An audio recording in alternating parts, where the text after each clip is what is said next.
जागतिक पर्यावरण दिनानिमित्त महाराष्ट्र प्रदूषण नियंत्रण मंडळ आणि नगरपालिका सातारा यांच्या वतीने आज जनजागृती रॅली काढून प्लास्टिकचा वापर टाळण्यासाठी नागरिकांना आवाहन करण्यात आले। प्लास्टिकचे विघटन होणे शक्य नसल्यामुळे प्रदूषणामध्ये मोठ्या प्रमाणामध्ये वाढ होत असून प्लास्टिकचा वापर टाळून कापडी पिशव्यांचा वापर करावा असे आवाहन यावेळी करण्यात आले। यावेळी लोकांमध्ये जनजागृती व्हावी यासाठी कापडी पिशव्यांचे वाटप देखील करण्यात आले।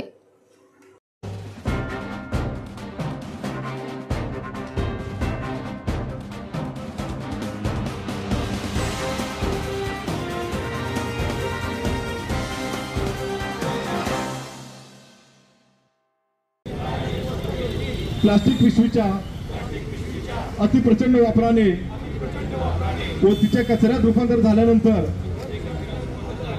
अनेक वर्ष तिचे विघटन होत नसल्याने पर्यावरणाचे प्रचंड नुकसान होत असल्याचे दिसून येत आहे।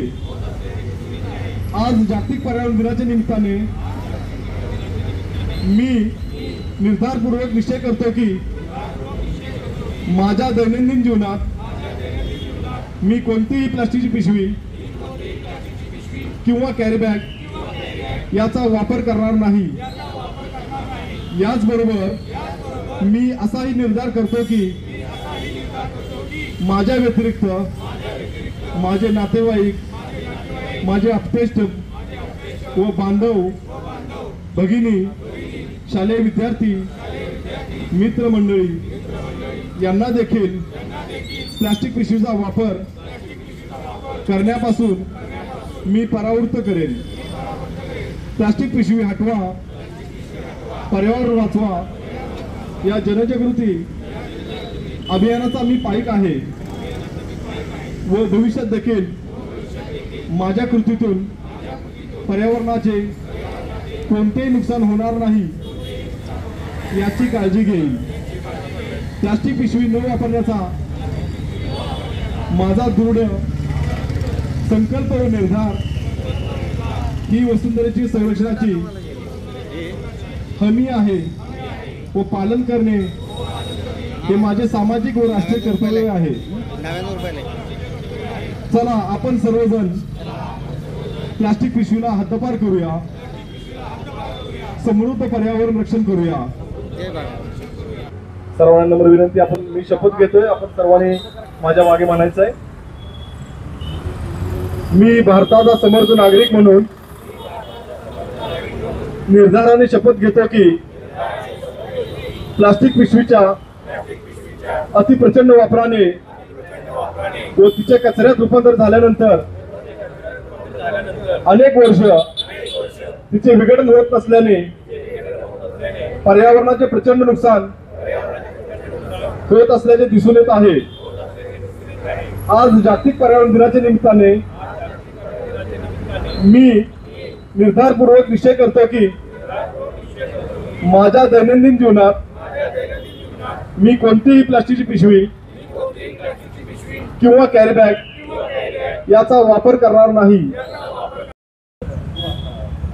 नमस्कार, मी अमोल सातपुते, उपप्रादेशिक अधिकारी, महाराष्ट्र प्रदूषण नियंत्रण मंडळ सातारा। काल 5 जून हा आपला जागतिक पर्यावरण दिन साजरा करण्यात आला। त्यानिमित्ताने आज सातारा नगर परिषद तसेच महाराष्ट्र प्रदूषण नियंत्रण मंडळ सातारा यांच्या संयुक्त विद्यमानाने आज प्लास्टिक जनजागृतीबाबत एक रॅली काढण्यात आली होती।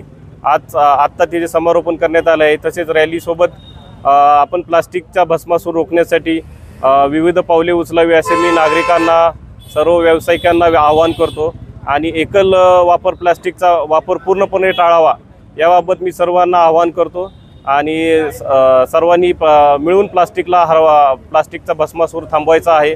त्याकरिता आपण इथे सध्या आता कापडी पिशव्यांचे वाटपही करत आहोत। तर सर्व नागरिकांना आवाहन आहे की प्लास्टिक पिशवीचा वापर टाळून त्यांनी कापडी पिशवीचा अंगीकार करावा, जेणेकरून पर्यावरण वाचवण्यास मदत होईल। धन्यवाद। जीवनामध्ये प्लास्टिकचा यूज हा रेग्युलर होत राहतो। हा यूज टाळण्यासाठी आपल्या प्रशासनाच्या वतीने काय नक्की जनजागृती आपण जनजागृती आज त्यासाठी जनजागृती रॅली करण्यात आली आहे। दैनंदिन जीवनातलं जे काही आपलं एकल प्लास्टिक वापर आहे, जसे की प्लास्टिक कप, प्लास्टिकच्या पिशव्या, स्ट्रॉ वगैरे, हे या प्रकारच्या सर्व गोष्टीला ज्याला पर्याय उपलब्ध आहे त्या पर्यायाला उपलब्ध पर्याय वापरून त्यांचा वापर टाळावा। जिथे शक्य आहे तिथे आपण प्लास्टिकचा वापर टाळावा, जेणेकरून जे निसर्गात प्लास्टिक मिक्स होणार आहे ते आपल्याला टाळता येईल। प्लास्टिकच्या पिशव्या असतील या संदर्भात नगरपालिकेने ज्या प्रमाणात कारवाया केल्या पाहिजेत किंवा जे सिंगल यूज प्लास्टिकच्या कारवाया केल्या पाहिजेत, अशा कारवाया नगरपालिकेकडनं होताना जास्त दिसत नाही। एखाद्या पत्रकारांनी किंवा एखाद्या दैनिकाने बातमी छापली की दुसऱ्या दिवशी फक्त एखादी दाखवण्याची कारवाई होते।